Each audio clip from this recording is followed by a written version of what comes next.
Hello friends, இன்னைக்கு நம்ம பார்க்க போகிற செஷன் பார்த்தீங்கன்னா ஆல்ஃபா நியூமரிக் சீரிஸில் மெயின்ஸு அதில் கண்டிஷன் பேஸ்ட் வந்து நம்ம டைப் 2 வந்து இன்னைக்கு பார்க்க போகிறோம். ஓகேங்களா? டைப் 1 வந்து ஆல்ரெடி நம்ம போட்டிருக்கோம். பார்க்கலாம் அப்படின்னா வீடியோ பார்த்துட்டு டைப் 2 வந்துருங்க. இப்போ டேரெக்டாக சம்ஸ்குள்ளே போயிடலாம். ரேலி பிடிஎஃப் கோர்ஸ் பர்ச்சேஸ் பண்ணாமல் இருக்கீங்க அப்படின்னா மறக்காமல் பர்ச்சேஸ் பண்ணிக்கோங்க. உங்கள் ப்ராக்டிஸ்க்கு ரொம்ப ஹெல்ப்ஃபுல்லாக இருக்கும். ஸோ டைம் வேஸ்ட் பண்ணாமல் நம்ம டெய்லி வந்து ஈச் எக்ஸாமே ப்ராக்டிஸ் பண்ணுற மாதிரி டிசைன் பண்ணியிருக்காங்க. ஸோ யூஸ் பண்ணிக்கோங்க. அண்ட் நீங்கள் எந்த பேக்கேஜ் வாங்கினாலும் இந்த கோடை யூஸ் பண்ணிங்கன்னா உங்களுக்கு ஃப்ளாட் 50% ஆஃபர் இருக்குது. மறக்காமல் யூஸ் பண்ணிக்கோங்க. இப்போ நம்ம டேரெக்டாக சம்ஸ்குள்ளே வந்தாச்சு. இப்போது இந்த டைப் 2 எப்படி இருக்க போகுது அப்படின்னா, இந்த மாதிரி ஒரு லென்த்தி சீரீஸ் கொடுத்துருவாங்க. இந்த சீரீஸை கொடுத்துட்டு நமக்கு ஸ்டெப் 1ல் சில கண்டிஷன்ஸ் இருக்கும், ஸ்டெப் 2ல் சில கண்டிஷன்ஸ் இருக்கும், ஸ்டெப் 3ல் சில கண்டிஷன்ஸ் இருக்கும். இப்போ இந்த சீரீஸை பேஸ் பண்ணி நம்ம இந்த ஸ்டெப் 1ல் கொடுத்துருக்க இந்த கண்டிஷன்ஸ் அப்ளை பண்ணி ஸ்டெப் 1 சீரீஸ் கண்டுபிடிப்போம். அண்டு அகெயின் ஸ்டெப் 1ஓட சீரீஸை யூஸ் பண்ணி ஸ்டெப் 2 ஃபைண்ட் அவுட் பண்ணணும். ஸ்டெப் 2ஓட அப்ளை பண்ணி ஸ்டெப் 3 வந்து நம்ம ஃபைண்ட் அவுட் பண்ணணும். ஓகேங்களா? ஓகே, இப்போ இது வந்து எப்படி இருக்கும் அப்படின்னா ரொம்ப ஈஸியாக தான் இருக்கும். இப்போ நம்ம ப்ரிலிம்ஸில் வந்து ஒரு சீரீஸ் கொடுத்துட்டு நமக்கு 4 to 5 சப் கொஷின்ஸ் கேட்பாங்க இல்லையா? ஸோ அதை தான் இங்கே அப்படியே கண்டிஷன் ஸ்டெப் 1 ஸ்டெப் 2ன்னு சொல்லிட்டு அங்கே சப் கொஷினாக கொடுக்குறத இங்கே நமக்கு ஸ்டெப்ஸாக கொடுத்துருப்பாங்க. ஸோ அது எல்லாத்தையும் சேர்ந்து கண்டிஷனாக கொடுத்து நம்மள அப்ளை பண்ண சொல்லுவாங்க. ஓகேவா? இப்போ டேரெக்டாக நம்ம சம் சால்வ் பண்ணலாமா? இப்போ ஃபஸ்ட்டு என்ன சொல்கிறாங்க?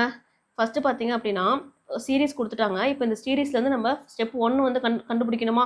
இப்போ ஸ்டெப் 1 கண்டுபிடிக்கணும் அப்படின்னா இந்த கிவன் சீரீஸில் இந்த கண்டிஷனை நம்ம என்ன பண்ணணும்? அப்ளை பண்ணணும். கரெக்டாக? என்ன சொல்கிறாங்க? All such numbers each of which is immediately followed by a simple. அதாவது கொடுத்துருக்க சீரீஸில் நம்பர்ஸ் இருக்கும். அந்த நம்பர்ஸ் எல்லாமே என்ன ஆகும்? இமிடியட்லி ஃபாலோடு பை எ சிம்பிள்னு சொல்கிறாங்க. ஸோ இந்த மாதிரி வந்துச்சு அப்படின்னா இந்த நம்பர்ஸை ஃபுல்லாத்தையும் +1 பண்ண சொல்கிறாங்க. ஓகேவா?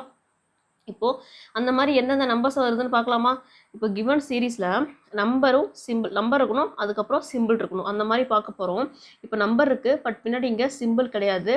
நம்பர் இருக்குது, பின்னாடி சிம்பிள் இருக்குது. அப்போ இது என்ன ஆகும்? 1ஆக மாறும் இல்லையா? +1 பண்ணும்போது நெக்ஸ்ட்டு பாருங்கள், இங்கே நம்பர் இருக்குது, பின்னாடி சிம்பிள் இருக்குது. இது வந்து +1 பண்ணும்போது 4ஆக மாறும். அகெயின் இங்கே நம்பர் இருக்குது, இங்கே சிம்பிள் இருக்குது, இதை வந்து 5ஆக மாறும். அடுத்து இந்த நம்பர் பார்க்குறோம், பின்னாடி சிம்பிள் இல்லை, ஸோ அது வராது. அகெயின் இந்த நம்பரு பின்னாடி சிம்பிள் இருக்குது, இது வந்து 3ஆக மாறும். அகெயின் இந்த நம்பர் பின்னாடி சிம்பிள் இருக்குது, இது 9ஆக மாறும். அகெயின் இந்த நம்பர் பின்னாடி சிம்பிள் இருக்குது, இது 7ஆக மாறும். அகெயின் இந்த நம்பர் பின்னாடி சிம்பிள் இல்லை, லெட்டர் தான் இருக்குது, ஸோ அப்போ இதை நம்ம எடுக்க மாட்டோம். அகெயின் இந்த நம்பர் பின்னாடி சிம்பிள் இருக்குது, ஸோ அப்போ இது 9ஆக மாறும் இல்லையா? ஸோ அப்போது இது என்ன ஆகுது அப்படின்னா இந்த மாதிரி தான் வந்து இந்த கண்டிஷன்ஸ் வந்து இந்த நெக்ஸ்ட் ஸ்டெப் வந்து நமக்கு மாறும். ஓகேவா? இப்போ இந்த கிவன் சீரீஸை வச்சு நம்ம என்ன பண்ணியாச்சு? ஸ்டெப் 1ஓட கண்டிஷன் அப்ளை பண்ணி அதை கண்டுபிடிச்சாச்சு. ஓகேவா? இப்போ நம்ம நெக்ஸ்ட் ஸ்டெப் போகணுமா?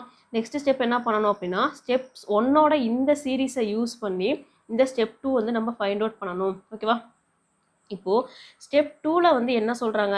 All such symbols which are immediately preceded by a number and immediately followed by a letter. ஓகேவா? ஒரு சிம்பிள் இருக்கணும், அந்த சிம்பிளுக்கு ப்ரெசிடெண்டில் முன்னாடி என்ன வரணும்? நம்பர் வரணும், பின்னாடி என்ன வரணும்? லெட்டர் வரணும்.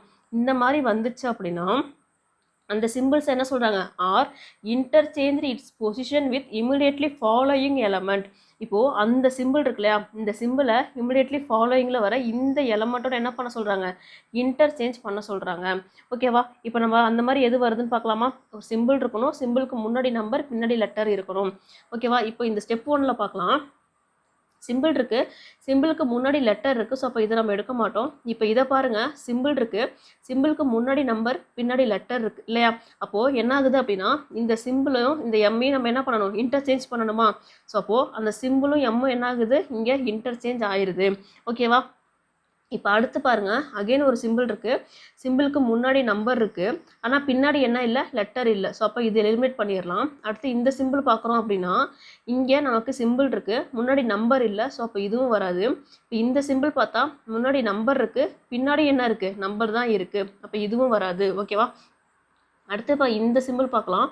இந்த சிம்பிளுக்கு முன்னாடி நம்பர் இருக்குது, பின்னாடியும் நம்பர் தான் இருக்குது, ஸோ அப்போ இதையும் நம்ம எடுக்க மாட்டோம். இந்த சிம்பிள் எடுக்கிறோம் அப்படின்னா முன்னாடி நம்பர் இருக்குது, பின்னாடி லெட்டர் இருக்குது. ஸோ இப்போ இப்படி இருக்குது அப்படின்னா இந்த சிம்பிளையும் இந்த லெட்டரையும் நம்ம என்ன பண்ணணும்? இன்டர்சேஞ்ச் பண்ணணுமா? ஸோ அப்போ இங்கே என்ன ஆகுது? அது ரெண்டுமே இன்டர்சேஞ்ச் ஆகிடுது. ஓகேவா? இப்போ அடுத்து இந்த சிம்பிள் பார்க்கலாம். முன்னாடி நம்பர் இருக்குது, பின்னாடி லெட்டர் இருக்குது. ஸோ இப்போ இந்த கண்டிஷன் படி என்ன ஆகும், இந்த எலமெண்ட்ஸ் ரெண்டுமே இன்டர்சேஞ்ச் ஆகுமா? ஸோ அப்போ அது இங்கே இன்டர்சேஞ்ச் ஆகிடுச்சு. ஓகேவா? இப்போ நெக்ஸ்ட்டு பார்த்தா இங்கே சிம்பிள் இருக்குது, முன்னாடி நம்பர் இருக்குது, பின்னாடி லெட்டர் இருக்குது. ஸோ அப்போ இது என்ன ஆகும், பிளேஸ் இன்டர்சேஞ்ச் ஆகும். ஸோ அப்போ அதை இங்கே நம்ம இன்டர்சேஞ்ச் பண்ணியிருக்கோம். ஓகேவா? இப்போ நம்ம ஸ்டெப் 2 வந்து ஃபைண்ட் அவுட் பண்ணியாச்சா? ஓகே தானே? இப்போ நம்ம ஸ்டெப் 3 போகலாமா? ஸ்டெப் 3 என்ன சொல்கிறாங்க?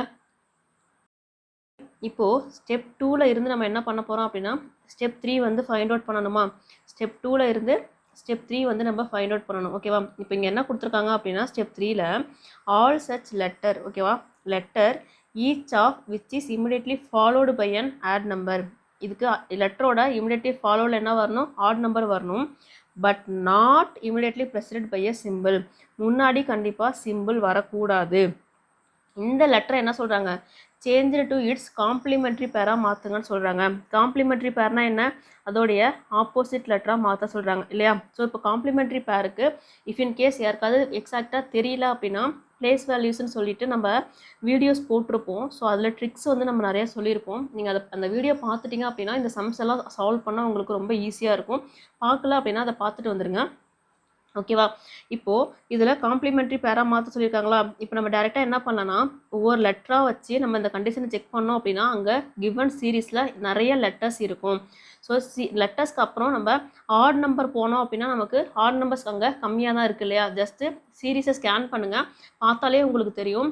ஒரு 4 to 5 ஆட் நம்பர்ஸ் தான் இருக்குது இல்லையா? ஸோ நம்ம டேரெக்டாக ஆட் நம்பரை வச்சு செக் பண்ணலாம்.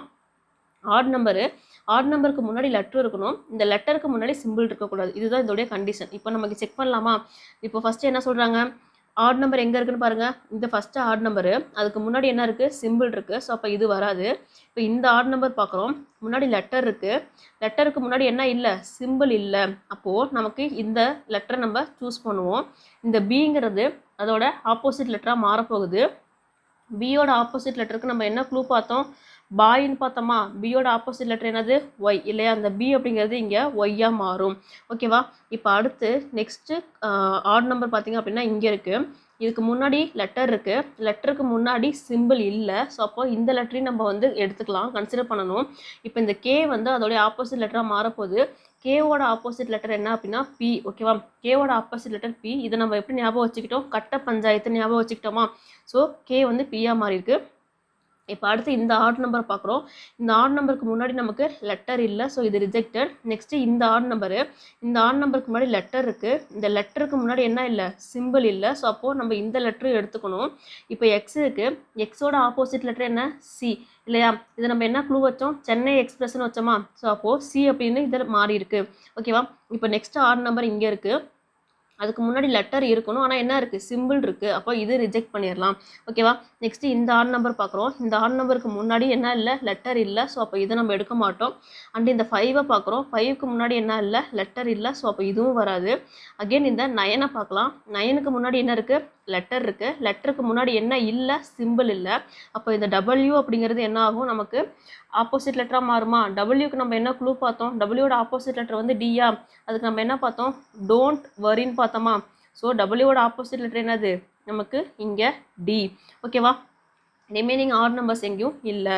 ஸோ இப்போது நம்ம ஸ்டெப் 2ல் இருந்து என்ன பண்ணியாச்சு, அந்த கண்டிஷன்ஸ் அப்ளை பண்ணி ஸ்டெப் 3யோட சீரீஸ் நம்ம கண்டுபிடிச்சாச்சு. இங்கே நோட்டில் என்ன கொடுத்துருக்காங்க, step 1 is followed by step 2 and step 2 is followed by step 3. So இந்த ஸ்டெப் 3 தான் நமக்கான ஃபைனல் சீரீஸ். ஓகேவா? இப்போ நம்ம டேரெக்டாக சம்குள்ளே போகலாமா? இப்போது சம்ஸ்குள்ளே போகலாமா? இப்போ ஃபைனலாக நமக்கு எல்லா சீரீஸுமே இங்கே கிடச்சிருச்சு. ஃபஸ்ட்டு கொஷின் என்ன சொல்கிறாங்கன்னு பார்க்கலாம். ஃபஸ்ட்டு கொஷின் என்ன சொல்கிறாங்க, how many such letters are there each of which is second to the left of symbol. அதாவது ஒரு லெட்டரு, இந்த லெட்டர் வந்து எப்படி இருக்க போகுது அப்படின்னா ஒரு சிம்பிளோட செகண்ட் டு தி லெஃப்டாக இருக்க போகுது. சிம்பிளுக்கு இது ஃபஸ்ட்டு லெஃப்ட்டு, இதுதான் வந்து செகண்ட் லெஃப்ட்டு. ஸோ லெட்டர் வந்து second to the left of சிம்பிளாக இருக்கும். அண்டு அந்த லெட்டர் வந்து இமிடியேட்லி ஃபாலோடு பை அ நம்பராக இருக்கும். இந்த லெட்டரோட இமிடியேட்லி ஃபாலோவில் என்ன வரணும், நம்பர் வரணும். ஓகேவா? இதுதான் நமக்கான கண்டிஷன்ஸ். இந்த கண்டிஷன்ஸ் கொடுத்துருக்காங்க, ஆனால் இது எந்த ஸ்டெப்பில் வந்து நம்மளை பார்க்க சொல்லியிருக்காங்க, ஸ்டெப் 2ல் வந்து பார்க்க சொல்லியிருக்காங்க. ஸ்டெப் 2வை யூஸ் பண்ணி தான் இதை சால்வ் பண்ணணும். என்ன கேட்குறாங்க, ஹவு மெனி சச் லெட்டர்ஸ்ன்னு கேட்குறாங்க. டோட்டலாக எவ்வளோ லெட்டர்ஸ் வந்து இந்த கண்டிஷனை சாட்டிஸ்ஃபை பண்ணுதுன்னு நம்மளை கேட்குறாங்க. ஓகேவா? ஆஸ் யூஷுவல் சொல்கிற மாதிரி தான் லெட்டர்ஸ் பேஸ் பண்ணி போனால் லென்த்தியாக இருக்கும். ஸோ நம்ம நம்பர் இல்லைனா சிம்பிள் பேஸ் பண்ணி போகலாம். பட் இங்கே சிம்பிள் பேஸ் பண்ணி போகிறது அப்படிங்கிறது வந்து நமக்கு கொஞ்சம் ஈஸியாக இருக்கும். இப்போது ஒரு சிம்பிள் இருக்கணும், சிம்பிளுக்கு முன்னாடி நம்பர் இருக்கணும், நம்பருக்கு முன்னாடி லெட்டர் இருக்கணும். இந்த மாதிரி பார்க்கலாமா? இப்போ இந்த சிம்பிள் நம்ம எடுக்க முடியுமா? முடியாது. ஏன்னா முன்னாடி என்ன இருக்குது? லெட்டர் இருக்குது. இந்த சிம்பிள் பாருங்கள், முன்னாடி லெட்டர் தான் இருக்குது. ஸோ இதுவும் ரிஜெக்டட். இப்போ இந்த சிம்பிள் நம்ம எடுக்கலாம். இந்த சிம்பிள் எடுக்கிறோம் அப்படின்னா முன்னாடி நம்பர் இருக்குது, இந்த நம்பருக்கு முன்னாடி என்ன இருக்குது? லெட்டர் இருக்கா? ஸோ அப்போது இந்த இடத்துல நமக்கு என்ன ஆகும்? இது நம்ம ஒரு கவுண்ட்டாக எடுத்துக்கலாமா? சாரி, இங்கே சிம்பிள் இருக்குது, சிம்பிளுக்கு முன்னாடி நம்பர் இருக்குது, நம்பருக்கு முன்னாடி இது அட்டுங்கிற சிம்பிள் இருக்குது. ஸோ அப்போது நம்மளால் என்ன பண்ண முடியாது? இதையும் கவுண்ட்டில் எடுக்க முடியாது இல்லையா? ஸோ அகெயின் நான் இந்த சிம்பிள் பார்க்குறேன், இந்த சிம்பிளுக்கு முன்னாடி என்ன இருக்குது? சிம்பிள் தான் இருக்குது. ஓகேவா? அடுத்து இந்த ஸ்டார் சிம்பிள் பார்க்கலாம். ஸ்டார் சிம்பிளுக்கு முன்னாடி நம்பர் இருக்குது, நம்பருக்கு முன்னாடி என்ன இருக்குது? லெட்டர் இருக்குது. அப்போது இதை நம்ம ஒரு கவுண்ட்டாக எடுத்துக்கலாம் இந்த பேரை. ஓகேவா? அடுத்து இந்த சிம்பிள் பாருங்கள், இந்த சிம்பிளுக்கு முன்னாடி நம்பர் இருக்குது, நம்பருக்கு முன்னாடி லெட்டர் இருக்குது. ஸோ அப்போ இது ஒரு கவுண்ட்டாக நம்ம எடுத்துக்க முடியும். ஸோ நமக்கு 2 பேர் கிடச்சிருக்கு. அடுத்து இந்த சிம்பிளுக்கு வாங்க. இந்த சிம்பிளுக்கு முன்னாடி என்ன இல்லை? நம்பர் இல்லை. So rejected. இந்த சிம்பிளுக்கு முன்னாடி நம்பர் இல்லை, ரிஜெக்டட். இந்த சிம்பிளுக்கு முன்னாடி நம்பர் இல்லை, ரிஜெக்டட். ஸோ எத்தனை பேர்ஸ் நமக்கு கிடைக்கிது? மொத்தமாக 2 பேர்ஸ் வந்து நமக்கு இங்கே கிடைக்குது. ஓகேவா? இப்போ நம்ம நெக்ஸ்ட் கொஸ்டின் பார்க்கலாமா? நெக்ஸ்ட் கொஸ்டின் என்ன கொடுத்துருக்காங்க? which of the following symbols which are immediately followed by a consonant? ஓகேவா? ஒரு சிம்பிள் இருக்குது, சிம்பிளோட இமிடியட்லி ஃபாலோவில் என்ன வரணும்? கான்சனன்ட் வரணும். எந்த ஸ்டெப் 3யோட சீரீஸை நம்ம யூஸ் பண்ணி தான் இதை கண்டுபிடிக்கணும். ஓகேவா? இப்போ அவங்க என்ன சொல்லிட்டாங்கன்னா, அவங்களே ஒரு 4 சிம்பிள்ஸ் கொடுத்துட்டாங்க. இப்போ இந்த 4 சிம்பிள்ஸை மட்டும் நம்ம செக் பண்ணால் போதும். இந்த 4 சிம்பிள்ஸும் இமிடியட்லி ஃபாலோவில் கான்சனன்ட் இருக்கான்னு பார்த்தா போதும் இல்லையா? இப்போது ஸ்டெப் 3ல் ஃபஸ்ட்டு என்ன சொல்கிறாங்க? பர்சன்டேஜ் சிம்பிளா? இப்போ இந்த பர்சன்டேஜ் சிம்பிள் ஃபஸ்ட்டு எடுத்தோன்னே இருக்குது. ஸோ அதுக்கு பின்னாடி கான்சனன்ட் இருக்கா? இல்லை. அப்போது இந்த ஆப்ஷன் டிங்கிறது நமக்கு வராது. ஓகேவா? அடுத்து பாருங்கள், நெக்ஸ்ட்டு பார்த்தோம் என்ன இருக்குது? ஆம்பர்சன்ட் இருக்கா? ஆம்பர்சன்ட் எங்கே இருக்குது? இங்கே இருக்குது. இதுக்கு பின்னாடி கான்சனன்ட் இருக்கா? இல்லை. ஸோ அப்போது ஆப்ஷன் ஏவும் நமக்கு வராது. அடுத்து வந்து அண்டு சிம்பிள் பார்க்கலாம். அண்டு சிம்பிளோட இமிடியட்லி ஃபாலோவில் கான்சனன்ட் தான் வந்திருக்கு. ஸோ அப்போ அண்டு சிம்பிள் நமக்கு ஃபாலோ ஆகும். நெக்ஸ்ட்டு வந்து ஓப்பன் ப்ராக்கெட் இருக்கு இல்லையா? ஓப்பன் ப்ராக்கெட் இருக்குது. ஸோ இப்போ இந்த ஓப்பன் ப்ராக்கெட்டை பார்த்தோம் அப்படின்னா அடுத்து என்ன இருக்குது? இது வந்து ஓ கிடையாது, இது வந்து 0. அப்போது இதுக்கு பின்னாடி நம்பர் இருக்குது. அப்போ நம்ம இதையும் கவுண்ட்டில் எடுக்க மாட்டோம். நமக்கு ஒன்லி ஆப்ஷன் பி மட்டும் தான் என்ன ஆகுது? இந்த கண்டிஷனை சாட்டிஸ்ஃபை பண்ணுது. ஓகேவா? இப்போ நெக்ஸ்ட் கொஸ்டின் பார்க்கலாமா? நெக்ஸ்ட் கொஸ்டின் என்ன கொடுத்துருக்காங்க? If all the numbers which are greater than 6, ஓகேவா? அதாவது கிரேட்டர் தென் 6ஆக இருக்கும். அந்த நம்பர்ஸை ஃபுல்லாக என்ன பண்ண சொல்கிறாங்க? ரிமூவ் பண்ண சொல்கிறாங்க. எந்த ஸ்டெப்பில் சொல்கிறாங்க? இன் ஸ்டெப் 1ல் சொல்கிறாங்க. ஓகேவா? இப்போ நம்ம ஸ்டெப் 1 யூஸ் பண்ணி தான் பண்ண போகிறோம். ஸோ அதில் கிரேட்டர் தென் 6ஐ விட அதிகமாக இருக்கிற நம்பர்ஸ் எல்லாத்தையும் ரிமூவ் பண்ணணும். ரிமூவ் பண்ணதுக்கப்புறம் தென் which of the following element is 11th to the left of the 5th element from the right hand? இப்போது நமக்கு இங்கேயும் எலமெண்ட் தான் இருக்குது, இங்கேயும் எலமெண்ட் தான் இருக்குது. 2 இடத்துலையும் எலமெண்ட்டை வந்தால் ஷார்ட்கட் அப்ளை பண்ணலாம். இது என்ன சொல்கிறாங்க? 11th லெஃப்ட்டு, இது என்ன சொல்கிறாங்க? 5th ரைட்டா? ஸோ 2 எப்படி இருக்குது? Opposite direction. இங்கே என்ன எண்டு கொடுத்துருக்காங்க? ரைட் ஹேண்டு கொடுத்துருக்காங்க. அப்போ இது 2 ப்ளஸ் பண்ணணுமா? ஆப்போசிட்னா அப்போது 16th from the right hand. எதுக்கப்புறமா? இந்த கிரேட்டர் தென் 6 அப்படிங்கிற நம்பர்ஸை ஃபுல்லாத்தையும் நம்ம ரிமூவ் பண்ணதுக்கப்புறமா. ஸோ அப்போது ரைட் ஹேண்ட்லேருந்து நம்ம எலமெண்ட்ஸை கவுண்ட் பண்ணிக்கிட்டே வரணும். 6ஐ விட அதிகமாக நம்பர்ஸ் இருந்துச்சு அப்படின்னா அதை நம்ம கவுண்ட்டில் எடுத்துக்க கூடாது. அதை கவுண்ட்டில் எடுக்காமல் 16th எலமெண்ட் என்னங்கிறத நம்ம ஃபைண்ட் அவுட் பண்ணணும். ஓகேவா? பார்க்கலாமா? இப்போ பார்த்தோம் அப்படின்னா 1 2 3 இது ரிஜெக்ட் ஆகிடும். 4 5 6 7 இது ரிஜெக்ட் ஆகிடும். 8 9 இது ரிஜெக்ட் ஆகிடும். 10 11 12 13 14 15 16 நமக்கு என்ன கிடைக்குது? இங்கே 16th element from the right hand என்ன கிடைக்குது? இந்த 5 அப்படிங்கிறது நமக்கு ஆன்சராக கிடச்சிருக்கு. ஓகேவா? இப்போ நம்ம நெக்ஸ்ட் கொஷின் பார்க்கலாமா? நெக்ஸ்ட் கொஷின் என்ன சொல்கிறாங்க?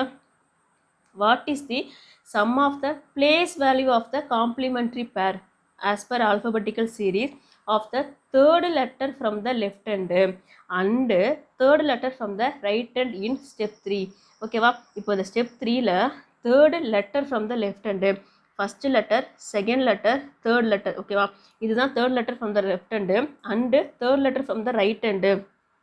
first letter செகண்ட் லெட்டர், இதுதான் நமக்கான தேர்ட் லெட்டர். ஓகேவா? இப்போது இந்த 2 எலமெண்ட்டையும் நம்ம கண்டுபிடிச்சிட்டோம். இதோடைய காம்ப்ளிமெண்ட்ரி பேர்னு சொல்கிறாங்க. காம்ப்ளிமெண்ட்ரி பேர்னா என்ன? Opposite letter. எம்மோட ஆப்போசிட் லெட்டர் என்ன? என். ஓகேவா? நம்ம ட்ரிக்கில் சொல்லியிருப்போம். ஸோ மறக்காமல் அதை பார்த்துட்டு வந்துடுங்க. ஜெட்டோட ஆப்போசிட் லெட்டர் என்ன? ஏவா. இப்போது இந்த 2 லெட்டருக்கான பிளேஸ் வேல்யூ இருக்கும் இல்லையா, அதோடைய சம் தான் நம்மளே கேட்குறாங்க. என்னோட வேல்யூ 14, ஏவோட வேல்யூ 1. ஸோ டோட்டலாக நமக்கு எவ்வளோ? 15 அப்படிங்கிறது தான் நம்மளுடைய ஆன்சர். ஓகேவா? இப்போ நெக்ஸ்ட் பார்க்கலாமா? நெக்ஸ்ட் என்ன சொல்கிறாங்க இந்த கொஷினில்? If all the symbols R dropped from step 2. ஓகேவா? ஸ்டெப் 2ல் இருக்க சிம்பிள்ஸை ஃபுல்லாக ரிமூவ் பண்ணுங்கள். ரிமூவ் பண்ணதுக்கு அப்புறமா இந்த கிவன் ஸ்டேட்மெண்ட்ஸ் இருக்கு இல்லையா, அந்த 5 ஆப்ஷன்ஸ், இதில் எது வந்து ட்ரூ ஆகுதுன்னு கேட்குறாங்க. ஸோ இப்போது நம்ம சிம்பிள்ஸை மட்டும் ஸ்கிப் பண்ணிவிட்டு என்ன பண்ணணும் அப்படின்னா ஒவ்வொரு ஆப்ஷனாக செக் பண்ணணும். ஓகேவா? M is the second to the left of 5ன்னு சொல்கிறாங்க. ஓகேவா? எம் எங்கே இருக்குது? இங்கே இருக்குது. இது வந்து second to the left of 5ன்னு சொல்கிறாங்க. இப்போ இந்த சிம்பிள்ஸை நம்ம ஃபுல்லாக ஸ்கிப் பண்ணாலும் எம் வந்து எதோடைய செகண்ட் டு தி லெஃப்ட்டில் இருக்குது? கேவோட செகண்ட் டு தி லெஃப்ட்டில் தான் இருக்குது. 5லேருந்து பார்த்தோம் அப்படின்னா 1, 2, 3 அது தேர்ட் டு தி லெஃப்ட்டில் தான் வரும், செகண்ட் டு தி லெஃப்ட்டில் வராது. ஸோ நமக்கு இந்த இடத்துல என்ன ஆகுது அப்படின்னா ஆப்ஷன் ஏ வந்து நமக்கு ஃபாலோ ஆகலை. நெக்ஸ்ட்டு ஆப்ஷன் பி பாருங்கள். R is fourth to the left of டபிள்யூன்னு சொல்கிறாங்க. ஸோ இப்போது டபிள்யூ எங்கே இருக்குது? இங்கே இருக்கா? ஆர் வந்து ஃபோர்த் டு தி லெஃப்ட்னு சொல்கிறாங்க. ஸோ இப்போ நம்ம இங்கே என்ன பண்ணணும்? பிட்வீனில் உள்ள சிம்பிள்ஸை ஃபுல்லாக ஸ்கிப் பண்ணணுமா? ஸ்கிப் பண்ணிட்டோம் அப்படின்னா 1, 2, 3, 4. ஆர் வந்து என்ன ஆகுது? Fourth to the left of டபிள்யூவாக தான் இருக்குது. ஓகேவா? இஃப் இன் கேஸ் இப்போ ரிமைனிங் செக் பண்ணணுமா அப்படின்னு கேட்டால் தேவையில்லை. இஃப் இன் கேஸ் உங்களுக்கு ஆப்ஷன் இயில் வந்து போத் பி அண்டு சி இல்லை ஆல் ஏபிசி இந்த மாதிரி கொடுத்துருந்தாங்கன்னா மட்டும்தான் நீங்கள் ரிமைனிங் செக் பண்ணணும். பட் இந்த சிங்கிள் ஸ்டேட்மெண்ட்டில் கொடுக்கும்போது எக்ஸாக்டாக ஒரு ஆப்ஷன் நமக்கு மேலே ஏ இல்லை பியில் கிடச்சிருச்சுன்னா ரிமைனிங் உள்ளதை நம்ம செக் பண்ண வேண்டாம். ஓகேவா? Okay, rally PDF course purchase பண்ணாமல் இருக்கீங்க அப்படின்னா மறக்காமல் பர்ச்சேஸ் பண்ணிக்கோங்க. ரொம்ப எக்ஸ்க்ளூசிவாக டிசைன் பண்ணியிருக்காங்க. இஃப் இன்கேஸ் இப்போ நீங்கள் மண்டே வந்து எஸ்பிஐ பிஓ வந்து அன்லாக் ஆகுது அப்படின்னா எஸ்பிஐ பிஓவோட கம்ப்ளீட் ப்ரிலிம்ஸ் மார்க் டெஸ்ட் இருக்கும். மெயின்ஸில் ஈச் சப்ஜெக்ட்லேயும் 10 கொஷின்ஸ் இருக்கும். அண்ட் டியூஸ்டே பார்த்தீங்க அப்படின்னா ஐபிபிஎஸ் பிஓ ஓப்பன் ஆகும். அடுத்து வெட்னஸ்டே வந்து எஸ்பிஐ கிளர்க்கு ஓப்பன் ஆகும். இது மாதிரி வீக்லி 6 மேஜர் எக்ஸாம்ஸும் வந்து உங்களுக்கு ஆல்டர்னேட்டிவ் டேஸில் ஓப்பன் ஆகும். ஸோ உங்களால் எக்ஸாம்ஸ் எல்லா லெவல் ஆஃப் எக்ஸாம்ஸும் சைமல்டேனியஸாக ப்ராக்டிஸ் பண்ண முடியும். ஸோ மறக்காமல் உங்கள் ப்ராக்டிஸில் வந்து இதை யூஸ் பண்ணிக்கோங்க. அண்ட் இந்த கோடை யூஸ் பண்ணிங்க அப்படின்னா உங்களுக்கு ஃப்ளாட் 50% எல்லா பேக்கேஜ்லையுமே ஆஃபர் கிடைக்கும். ஸோ மறக்காமல் யூஸ் பண்ணிக்கோங்க. நம்மளோட டெலகிராம் சேனலில் எக்ஸாம்பிளோட டெலகிராம் சேனலில் ஜாயின் பண்ணிக்கோங்க. உங்களுக்கு அங்கே தான் அப்டேட்ஸ் வரப்போகுது. அண்டு எக்ஸாம் வேலி ஆப் அண்ட் வெப்சைட் விசிட் பண்ணிங்க அப்படின்னா அங்கே நிறையா உங்களுக்கு ஃப்ரீ சோர்சஸ் வந்து அவைலபிளாக இருக்குது. ஸோ அதையும் நீங்கள் மறக்காமல் யூஸ் பண்ணிக்க முடியும். அண்ட் இன்னொரு இன்ட்ரெஸ்டிங்கான செஷனில் உங்களை நான் மீட் பண்ணுறேன். Until then it's by by from Sathya. Thank you.